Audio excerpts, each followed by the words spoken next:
Mana uni ko'ringlarda. Empire State Building.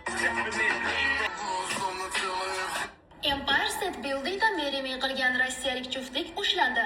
AQShning Nyu-York shahridagi Empire State Building Kamida bir oy Instagramga umuman kirmanglar. Rossiya fuqarosi bo'lgan Amerikada bir qiz bilan bola kecha bir telebashniga chiqib, Amerikaning o'zida bir baland binoga chiqib turib, bola bilan qiz tinchlik ramzi sifatida qizni qo'lini so'ragan, to'g'rirog'i bola endi ertalab uyqudan turdim, Xudoga shukr. Bo'y qizni istoriyasiga qarasang, adashib ham bitta qizni istoriyasiga qarab qolsam, havas qilib shuni qo'yib qo'ygan. Polni qayerga qarasang, kimni postiga qarasang, istoriyasiga qarasang, mana shularning videosi. Keyin politsiya olib ketganmi shularni, merimiy qilgan shu tepada.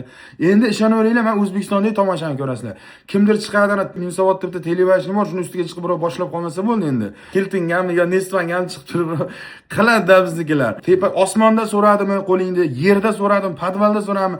Yo'q, muhimi misol uchun baxtli bo'lish-ku, to'g'rimi? Merimiy qilmagan ota-onalarimiz ham shu davrgacha merimiy nimaligini bilmaganlar ham baxtli yashab, "May qilmanglar" deyman, merimiy qilinglar.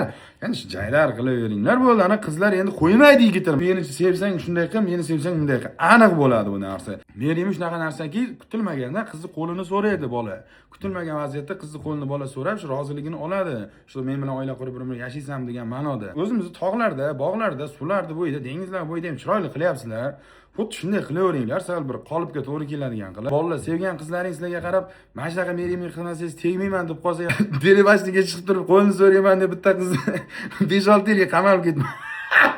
Molxonaning tomiga chiqib, qo'shinning tomiga chiqib, balandlikka chiqib, yerga chiqaman deguncha tushib ketib, o'lib, merimiy ham azaga, ta'ziyaga aylanib, to'yda orqasidan aza bo'lib ketmasin.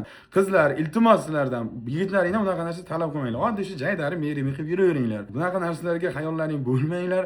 To'g'risi, hozir bizda qizlarda katta muammo boshlandi. Kamida hozir 1 oylar qizlar bu narsani targ'ib qiladi, o'zlarida bo'lishini xohlaydi, lekin buni mutlaq iloji yo'q. Agar uni qiladigan bo'lsalaring ham oxiri yaxshilik bilan tugamasa kerak. Kamida kuningizga chiqib uzr so'raysizlar. Sog' bo'linglar, salomat bo'ling.